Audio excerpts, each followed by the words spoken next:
The Elves and the Shoemaker. Once there lived a kind but exceedingly poor shoemaker. He was an honest, hard-working man, but he had fallen on hard times. So hard, in fact, that he could no longer make ends meet. All that remained in his workshop was enough leather to make a single pair of shoes. In the light of the setting sun, he carefully cut out his last piece of fine leather and neatly laid it on his workbench, ready to finish his work the following day. He closed the door of his workshop, let out a heavy sigh, and returned home to be with his wife. "Take my hand, dear," he said.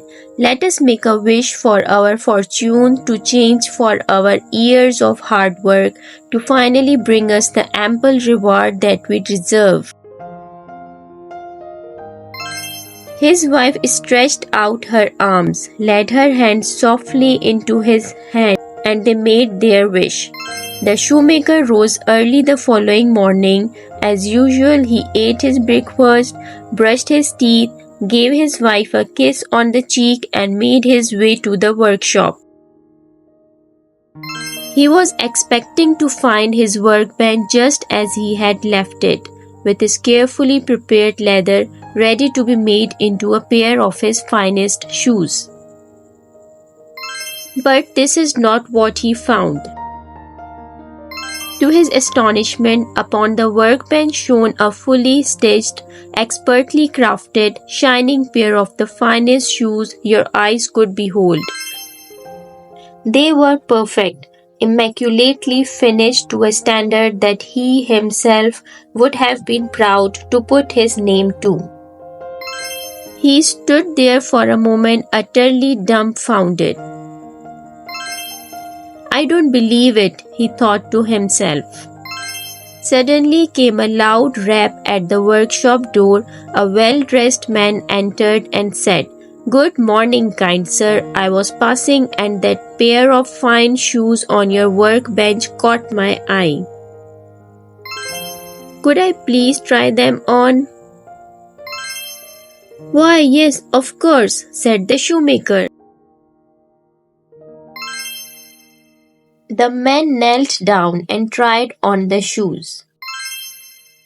"Just as I suspected," said the man. "A perfect fit. I'll take them." The shoemaker thanked the man dearly for his generosity. The man smiled, doffed his hat, and strode out the door wearing his new and very shiny shoes. With the money that he had received from selling the shoes, the shoemaker went out and purchased more leather. This time he had enough leather to make 2 pairs of shoes.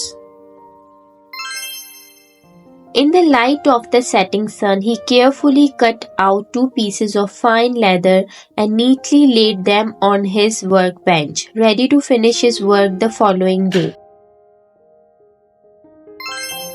The next day arrived. To his astonishment, the same thing had happened again. But this time there was not 1 pair of shoes on his workbench. There were 2. And as before, the quality of workmanship was so exquisite that 2 well-dressed men came into his workshop and paid twice the asking price.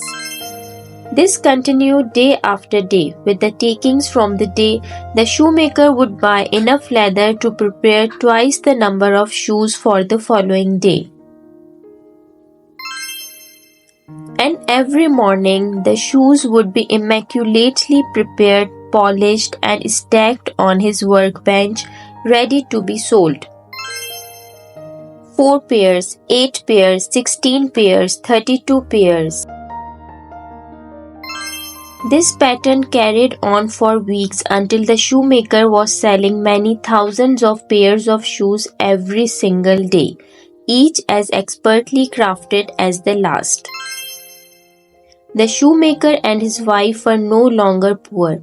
In fact, they had become quite rich from selling so many shoes.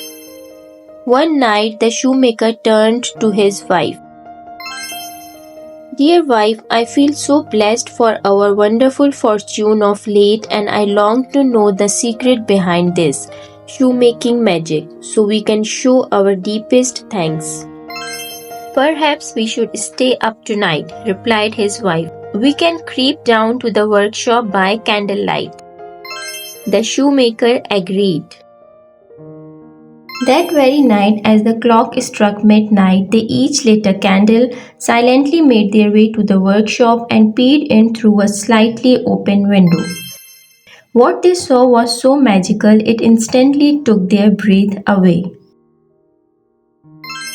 An army of beautiful elves filled the workshop. Each elf was no more than 6 inches tall and sat upon a tiny wooden stool working furiously, one elf per shoe. They rapped and tapped and hammered and stitched at such a rapid pace you could barely see their little arms at all. Suddenly the candle slipped from the shoemaker's grasp and landed with a thud upon the stone floor. Hearing this, all the elves froze in terror. The elves scattered in a frenzied attempt to flee the workshop as fast as they could. Please wait, said the shoemaker.